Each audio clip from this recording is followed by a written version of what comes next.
Welcome back, everyone. We're in the third chapter of the X of Swords saga, and we're coming back with good old Wolverine.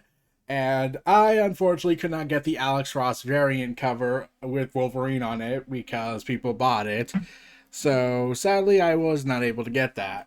But we're in part 3, Wolverine issue number 6 of the 22-part epic of X of Swords, 10 of Swords, and Wolverine is stabbed multiple places, and I'm trying to wonder. And yeah, he has his regenerative abilities, but come on, man, that's gotta hurt like hell. So this was Wolverine number 6. This is written by Benjamin Percy, and I will state for the spoiler facts that yes, that it is in fact a two-part story, Wolverine number 6, and it ties in with, and it continues on in the next X Force part 4 of this event. So to the comics defense, it is written by the same writer, so we'll get consistent writing on the Wolverine side of things. So we start off with Riddly Virtual Hell. Most of us been been to hell and back. It's just an expression. I know from first-hand experience this place is the best there is at punishment. By mining the pain already inside you, by accounting for what you owe, hell is where your past catches up to you. And I'm here to have beer because the past is caught up too. Ooh, and we see Wolverine's claws emerge from the fiery smoldering lava. Krakoa. And now Wolverine is glaring down at the Krakoa tree because I'm pretty sure if no one knew the context of him, he would probably be seen as crazy. Now we're all due for a reckoning. You're the only one whose voice really matters. Even when the kings and queens on the Quiet Council are blowing hot air for hours on end. Isn't that right, bub? You wanted the external gate open. That means you wanted war. This place is supposed to be a fresh start for all of us. Yet here you are, dragging us back in time. This ain't the first fight I went into blind, but losing never been my policy. Especially now, because I think we got something here worth fighting for. I really do. So I'm gonna find the Mimosa blade, and I'm gonna make some bleed. And I'm gonna win. But I don't think I'm ever gonna trust your green ass. Yeah, I'm pretty sure the Krakoa tree's gonna kill it afterwards. I don't think he could try. You will try. Like, that face of the tree was making was clearly so he was gonna say, you will try. So yeah, Logan has had this continuing conflict within him regarding his place in Krakoa. While he's not... What's the best way to describe how he's been in the books? So he kind of has this disrespectful authority and pissed in Magneto's helmet. Yeah, that was the thing. And yeah, I get the feeling like he's conflicted. Like he wants a fresh start, but he's just feeling like there's so much baggage on him. He's essentially, if Batman was given the outing, oh wait, that actually did happen. He's given an out, but he doesn't want to accept it because reasons. We get to the X of Swords and who are the main characters of this event. Ten of Swords. The champions of Krakoa were selected to retrieve a special sword to participate in the cross-dimensional tournament against the champions of Alaco. Wolverine was one of the chosen. Now he must find the Mimosa Blade. And yeah, in fact, this isn't a WWE Survivor Series event. I had gotten that wrong. This is Mortal Kombat. Let's see, Fate of Two Realms, everything else, but with swords and deaths involved. Yeah, this is definitely Mortal Kombat, but X-Men style. So the main characters are obviously Wolverine, Bub, and we get two special guests, Pestilence and War. Somewhere along the lines, Karen Cross's girlfriend or wife is currently singing The End of Days. Man. So we get narration from Wolverine. When Polaris starts spitting her riddles, it seemed obvious which one referred to me. A soul lost and an edge gained. I got 3 days to secure the Mimosa Blade. I'm pretty sure I pronounced that wrong, but I'm just going with what I can. So that I could take my place in the Tournament of Swords and to settle what amounts to a multi-dimensional feud over land rights. It dredges up some of my best and worst memories. Yes, the best and worst memories of when he was married and had a kid. Yeah, I was shocked when I first read this. I was like I know Wolverine has had multiple love interests, and there is X-23 being the clone, a female clone of him. But I'm thinking to myself, did he ever have a full-fledged wife? I'm sure since he's been around a long time, I'm pretty sure one can make that argument. But a kid, huh? I lost my wife. I thought I lost my son. I channeled that loss and rage into steel. My master, the greatest swordsmith the world has ever known, forged me a blade so I could kill them all. He put me through the refiner's fire by taking my shattered soul and hammering it into metal itself. I wielded it like an angry god. I will be Batman of the X-Men universe. The quarry, Krakoa. But that part of me's gone to history. It was like the blade itself, which was destroyed. But Mimosa's who's gone missing. Why are you so busy fighting nothing? I am not fighting nothing. I am fighting the future. If I anticipate every slash in fate and thrust today, I will not be surprised by tomorrow. Does that mean you're not surprised by me coming here? I am not surprised by you. You want to find out how to find Mimosa. And you don't want to tell me because you're pissed. Because if there's a dimension shaker of a sword fight, Silver Samurai should be the one to get the call. So I guess I'm gonna have to earn your... help. By beating it out of you! Thus the duel begins! You have no respect or discipline. It should have been me. Krakoa can go to hell itself. Should have been me. It should have been me. Oh god, we got Dolph Ziggler. So I can at least take him as seriously as I can take. It should have been me, Dolph Ziggler in the world. Maybe you're right, but it wasn't. And there's no reshuffling the deck. And Wolverine stabs him in the neck. Tell me! Oh, wait, he can actually talk, even though he should be, gargling on his own blood. I only know rumors. Meanwhile, we go to Araco, the Tower of Broken Will. So the place of brooding. The first watchtower to fall in the Second Great War. And we see Pestilence having fun, riding his bony dragon along with War. How long has he been in the pit? 100 years and a season. Not long enough. Well, considering time it's like Ring Around the Rosie, I'm pretty sure that's understandable. To break him? No. Not long enough. If it were by my choice, there he would remain until the oceans dried up and the stars burned out. But we are... humbled. Yes, you are humbled by Saturn, who goes ahead and looks like who's an Emma Frost impersonator, and also has a habit of, turning Anubis into a child. He will not be humbled. Then we will humble him. He isn't going to help us. I will make him beg for our help. Yeah, that's essentially what you're saying. You're saying you'll beat the crap out of him. Yeah, I'm pretty sure that's team spirit. Let's go with that. The pit was beyond mercy for him, and he will not escape it lightly. The slay of my husband does not deserve freedom, unless it finally brings him the death he deserves. So you want him to get killed and losing and be down to a 9. But we are fooling ourselves and we are here to think we're here for a warrior. There will be no warrior in the pit. Time will have broken him. Starvation will have thinned him.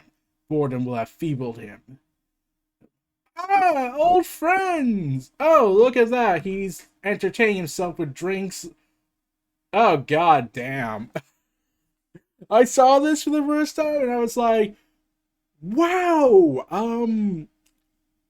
the way you described it should have been fucking literal hell for the guy. The way you're looking, but the artwork and everything else is showing he's kind of well off. He's reading books, he's having cheese, the most expensive cheese and grapes, and fine wine. Yeah, let's Yeah, let's just say that this is suffering, because if it is, I'm pretty sure he's making the most of it. Like, wow, the prison. Oh god. Oh god, and people. And this is the worst type of prison you can imagine. It's not really prison. It's an all expense pay trip to isolation. Can I vacation here? I assume you've come seeking favor. You've been in a hole for 100 years. You should be the one seeking our favor. Are you just let's see, which one is this? War? Okay, War. Are you that stupid from the visuals? And yet I am not. There's one beauty of who sings me songs. There's another who brings me bread. Some bring me books, others wine, or gold, and petty things. I do not mind such companionship. It pleases me. Oh, god damn it. So you're telling me that for the last 100 years of the season, none of the wardens kept track of the guy and was like, hey, do you think this guy that's getting all this companionship and bringing him stuff, do you think we should look into that? Nah, he's gonna be in there for the rest of his days, so let's wait till the sun burns out. Oh god. Oh god. I think they beat the U.S. government in the Judicial Department of Punishment. Because, my god, you all suck at this. Even amidst this, you see, I'm quite comfortable here. I want for nothing. What do you want, War? Yes, what could you offer me? I'd be like, look at this place. I get to live in the vast land of wealth and refinery and knowledge. I don't have to do a thing, and I don't have to pay rent. I am a squatter living in your heads. Wow, you guys suck at prisonscaping. You sentenced here to suffer. And you just summed up your stupidity. The citizens of Araco wouldn't allow it, I'm afraid. You know how they love me so. Oh goddammit. So the justice system ignores the will of the people, and one person says, oh god. Oh god. If this is supposed to be some sort of meta commentary, I think it just succeeded on that front. You killed my husband, robbed me of my love, and my child of his father. It's not my fault he demanded to fight me for his so-called honor. You have no honor. Oh, so he killed Zuko. Gotcha. Nice to know that Zuko and War got together. So, War is naturally pissed and was ready to kill him, if he was able to. But he just responds smugly, tell me, was I supposed to lose my inferior? You're just to please you. I may be tender-hearted poet, but I'm also a killing machine. Do you remember what I told you, War, when you put me in this hole? I said that you would come back here one day and beg for my help. Araco needs her champion. So I ask again, are you here for a favor? Because it won't be easy to convince me to leave this cozy little vacation. And you are living in luxury, essentially. The people bend over backwards for you. You don't have to pay rent. And you get free isolation. Are you? We bring offering of death. The time of reckoning is upon us. We are at war with Krakoa. The witch of Otherworld has drawn her cards and chosen her 10 swords. She named you Solomon. Ah, excellent. I assume I'll fight their greatest warrior then. Nothing less will do. You will need a sword. Oh, I already have a dagger. We know nothing of the rules of our opponents. I hope it is so. And though I will accept nothing but our triumph, I pray for your loss. War gave it to me a century ago. I hope it's not rusty. What was it you said? Oh yes. I offer you this gift so that you might kill yourself in despair with the blade of the man you killed. Oh yeah, because that war certainly worked out so well. Well, Araco's judicial system. We suck at this. Here it is. Sorry I didn't off myself with this, but it isn't a Hellblade and I didn't want to damn myself. Hell is so uncomfortable after all. Also, that despair you mentioned, never felt a drop of it. Yeah, I mean, like, he's clearly having the time of his life. Oh, goddammit, Araco. You're making the case that you should have lost to Krakoa already. No. The cards require a sword. A blade called mimosa. What's a mimosa? Where do I find it? We have no idea. Oh, god damn it, you all suck.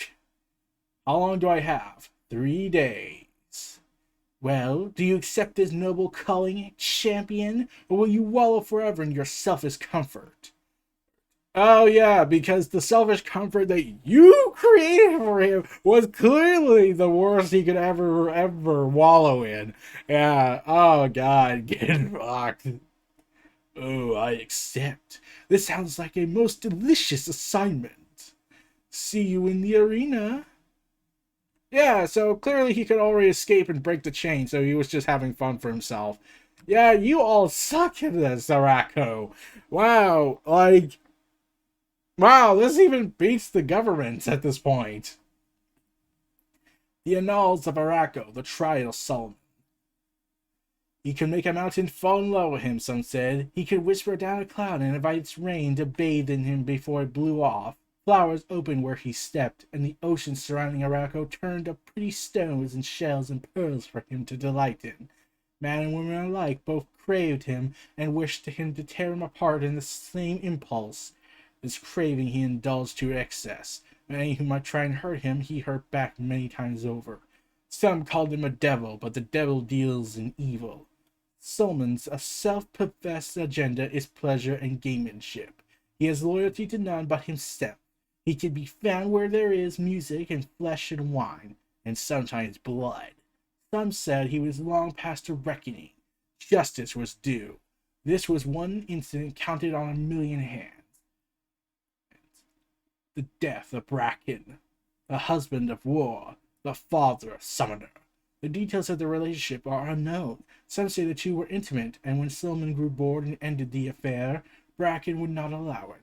Out of pride or rage, it is supposed by others that Solomon killed Bracken merely to upset War, who has long refused his advances.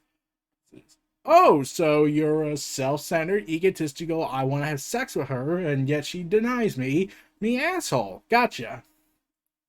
And still, others believe that Solomon wanted to give the gate to Krakoa open, that he was bored of Arako and wished for a new playground. The murder of Bracken was meant to fill War with dissatisfaction and fury that might bring about the great conflict he hungered for, as it would allow his escape. The redacted had all been wronged by Solomon in some manner. Their hearts broken, their purses emptied, their loved ones slain. For his crime he was banished to the pit to remain salty until the end of time. Upon his sentencing, when asked if he had any final words, he merely smiled and said, "Oh, this is hardly the last you'll hear from me." Yeah, that sounds about right. You all sucked at leadership skills.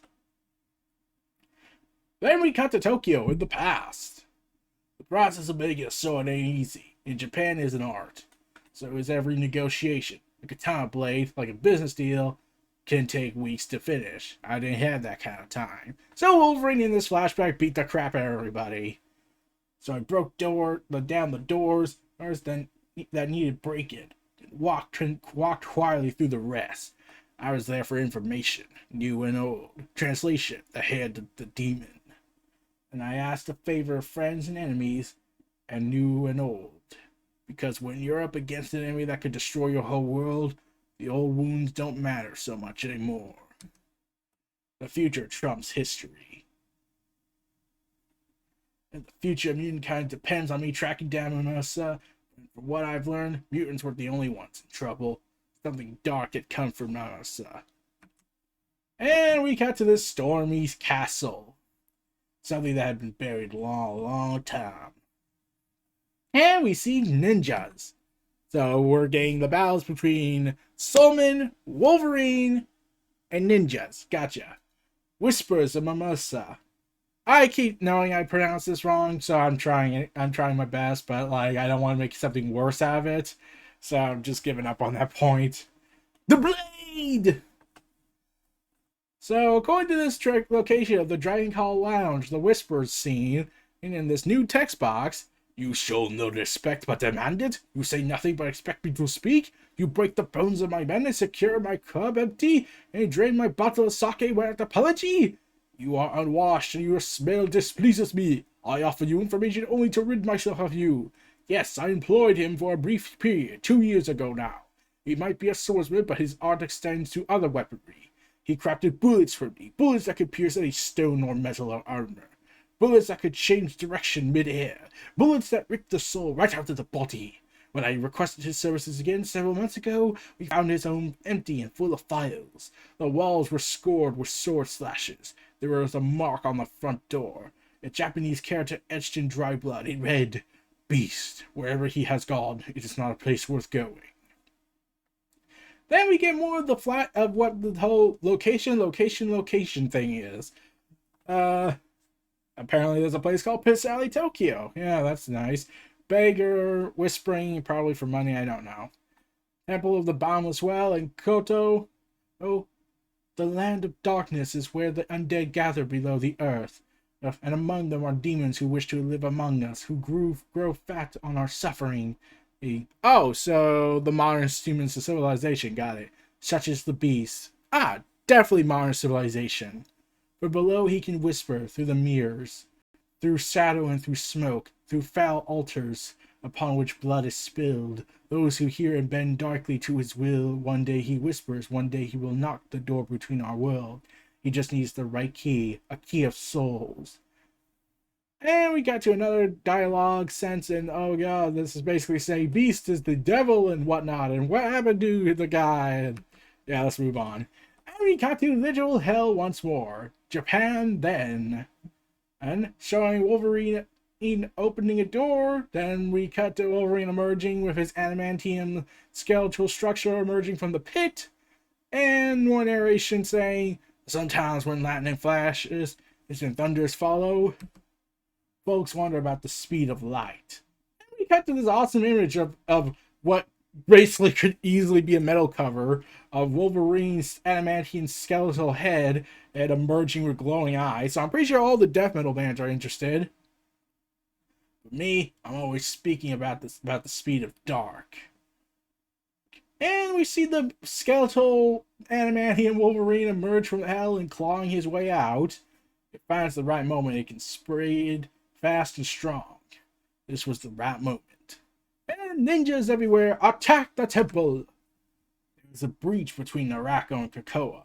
There was a breach between heaven, earth, and hell. All the boundaries were getting torn up. And in the mess of the shadows, light past and present, death had come calling for us all. And we see the arrival of what looks like to be Mamasa, saying simply this: "Save me, Logan-san." Yeah, that's a great way to end things on. And to be continued in X of Swords Chapter 4, X-Force. And we cut to one last piece of text: the crooked market. In every reality where there is need, there is an enterprising soul to rise and meet it. But the truly most enterprising of all seek out the streets of the crooked market. The crooked market is a sort of otherworldly import city where nearly anything can be acquired for a price. As the other world is the next of all realities, the crooked market is a popular place to acquire items from a foreign reality, or even a little bit of illicit native reality goods fencing. Like many of the kingdoms of the world, the crooked market began as a small operation headed by the reality refugee Mad Jim Jasper, and quickly attracted other reality refugees fleeing incursions. So there are survivors of the Great Secret War era of Hickman. Today, the crooked market is a bustling crisscross of lamplit streets, noisy markets, lively pubs, and dark alleyways. The crooked market seems to circulate an almost baffling amount of wealth. It seems impossible that so much should travel through one place in the multiverse, that every kind of coin can pay for any kind of desire in the crooked market, and entire economies can form around the trading in goods that cannot meet anywhere else. Travelers to the market and are advised to be covertly armed. Do not trust anyone who presents as a constabulary, as they are all known to be either highly corrupt or simply violent. So every powerful person in the stock markets. Yeah, I know I'm going with the political tones here, but they just make it way too easy for me to make a joke out of it. The corrupt ones in the crooked market. So let's see. It is said that it's foolish to worry about the sheriffs who walk with coins jingling in their pockets. It is the silent ones to worry about. The corrupt ones of the crooked market do it for money. The mad ones do it for the thrill of it. Between the unfriendly locals and the librarians, streets and light buildings, the only way to travel to the Crooked Market is with a local guide. There's always one willing, and they're always ready to barter on the price. But they're clever at making a deal that benefits them more than it does their client. So be wise. And go ahead to the Crooked Market this day, on these fine days, and prepare yourself all for the entertainment, and the gambling, and the addiction, and the soul-crushing reality that you wasted your money for no purpose and reason. Yes, to Las Vegas. Yeah, I had to say it. So, that was the end of Wolverine number 6, X of Swords, Chapter 3. This was a good comic, albeit shorter than the other ones, but from what I've seen with X-Force, has a much bigger pages. But yeah, I like this tale with Wolverine. Benjamin Percy wrote him pretty well, and oh yeah, there is so much stuff I wanted to joke about regarding the political undertones they clearly did, but I think I made enough of it. But if this was just for the thrill of, oh, it's the X-Men, it's comics, okay, fine, but it's just way too coincidental that I could make these jokes in such frequent quantity. But, oh god. Sullivan seems fun. Mostly a terrible person, but fun in terms of the fact that he's a squatter. A very violent one. So the artwork's so freaking awesome and everything. I'm looking forward to seeing what continues on in X-Force 13 when I get to reading it. This was my thoughts on Wolverine number 6, Chapter 3 of 10 of Swords. This was Neo Reality Entertainment. Feel free to like, comment, subscribe, and donate. Stay tuned for more.